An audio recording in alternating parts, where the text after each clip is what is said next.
কাছে কিংবা দূরে, দেশ বা দেশের বাইরে যে যেখান থেকে ভিডিওটা দেখছেন সবাইকে আসসালামু আলাইকুম। হাজব্যান্ড, বেবি আর আমি, আমাদের ছোট্ট একটা সংসার আর আমার ছোট্ট একটা রাজপুত্রকে নিয়ে আমার সারাটা দিনের বেশিরভাগ সময় কেটে যায়। সকালে ব্রেকফাস্ট করার পর আমি দুপুরে রান্নার জন্য সব কিছু রেডি করছিলাম আর আমার ছেলে পাশে বসে আমার সঙ্গে বকবক করছিল। ছোটোবেলা থেকেই আমার ছেলেটা এরকম যে আমি কাজ করব, পাশে বসে থাকবে। এমনকি আমি কিচেনে গেলে ও দাঁড়িয়ে থাকবে, আমাকে বারবার ডাকবে, মাম্মি ঘরে আসো, ঘরে আসো। আসলে সব কিছু ম্যানেজ করে আসলে আমাদের কাজটা কিন্তু করতেই হয়। টাইম টু টাইম সব কিছু রেডি করাটাও কিন্তু সো ডিফিকাল্ট। যাদের ঘরে ছোট বেবি আছে তারাই শুধু জানে। তো আমি দুপুরে রান্নার জন্য এখানে সাদা পোলাও আর গরু মাংস আলু দিয়ে ঝোল করেছি। খাওয়া দাওয়া করার পর একটু বিশ্রাম করেছিলাম আর ওর বাবা অফিস থেকে আসার সময় প্রয়োজনীয় কিছু গ্রোসারি আইটেম নিয়ে আসছিল আমার সংসারে, যেগুলো নিত্য প্রয়োজনীয় সেগুলোই আর কি।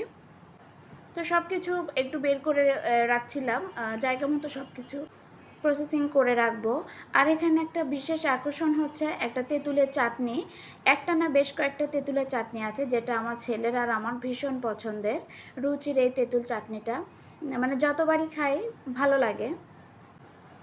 তো সব কিছু উঠিয়ে তারপর মা ছেলে মিলে তেঁতুলের চাটনিটা খাবো।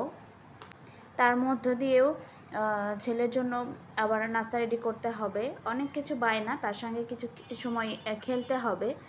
তো দেখা যাচ্ছে সব কিছু কাভার দিয়ে কিছুটা সময় চেষ্টা করি হয়তো বা একটু ছোট ছোট কিছু আপনাদের ক্লিপ করে রাখি, ভিডিও আপনাদের সঙ্গে একটু শেয়ার করার জন্য।